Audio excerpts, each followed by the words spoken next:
The uniquely human thing is that if there's a pack of matches, we gotta light it. We gotta light it. Gotta light it and gotta burn the house down. Like we're weirdo creator destroyers.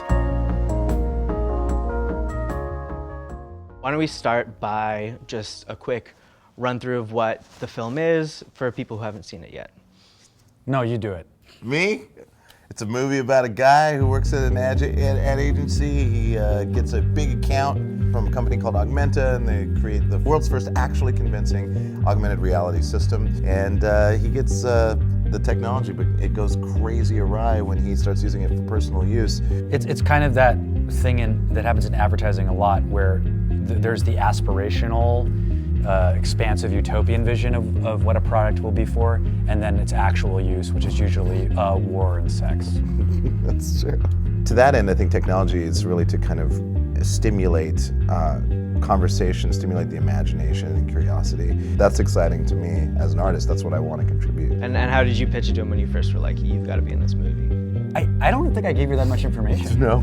I think you mentioned the technology. I probably did. You mentioned me playing myself in the future. Yeah. That was enough. But it really didn't matter what he said. If he asked me, he was just like, hey, you're going to play a canoe.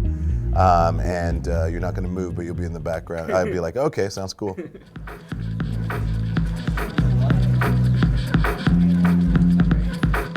Now let's go right to the very, very big ideas of this movie. All right. Skip all the bullshit. Okay. Go right to like the warnings, the danger. Would you characterize this more as a film about how technology is dangerous or about how humans are flawed?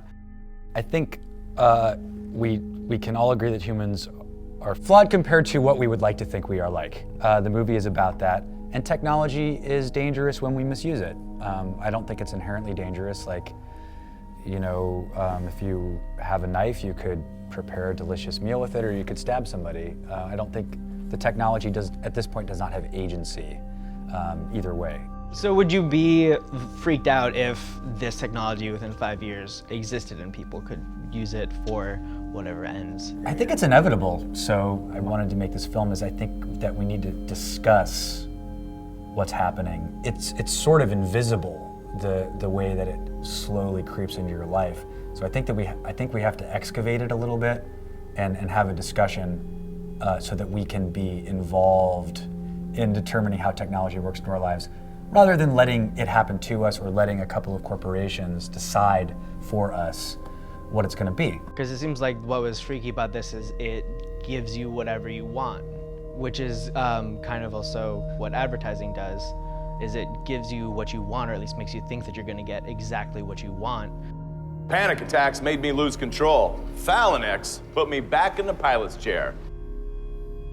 You're absolutely right. The message is, you have a problem, X will solve your problem. You know, do you want to feel a certain way? X will make you feel this way. But we know, what we know about humans is that we're built to struggle. That's what we're built for. I mean, that's how we evolved. We evolved to struggle. We need to struggle. Being happy all the time is not being happy. We should design our technology to address our needs as mammals, as human mammals. You know, human beings love to be backed into a corner. Yeah, we love that. And an ultimatum. It's and like, then we love that. Then we make the right it's choice. the only way we change, I know, actually. totally. It's like a biological imperative. It's like, nah, I'm pretty sure the way I'm doing it's gonna work out. Yeah. And then when you're really fucked, you're like, fine! I know. It's like, thanks, Hitler, for bringing us together. That sounds glib, but it's true. It's kind of It's true. Like, we really, and it might just be the way we're built. Like, fuck it or kill it. Yeah. That's how I like to say Yeah, it. totally. That's man. like every object, we're like, do I want to fuck that or do I want to kill it? Yeah, You know, like- totally. I want to smash it. Oh, I'd like to fuck it. It's like, We also like to play, and that's the middle. That's the middle ground. zone. It's playing, and like that's when we're at our best. Is when we're playing. Let's have a conversation. Let's dance. It's just play. Yeah. Well, I mean, good that's decisions what- come from play. They do. Let's have fun. It's more efficient, and you gain more resources by having fun and being nice to each other, and to not necessarily being you're so sweet today, but just like at least having respect for one another. Just make some positive choices instead of always the same shit over and over again. I think this is a lot of wisdom that we're dropping, and I love it. I like to think so. Thank you guys both for being here. This has been Benjamin Dickinson and Reggie Watts talking to me about Creative Control, new movie out in theaters now. Thank you for being here, guys.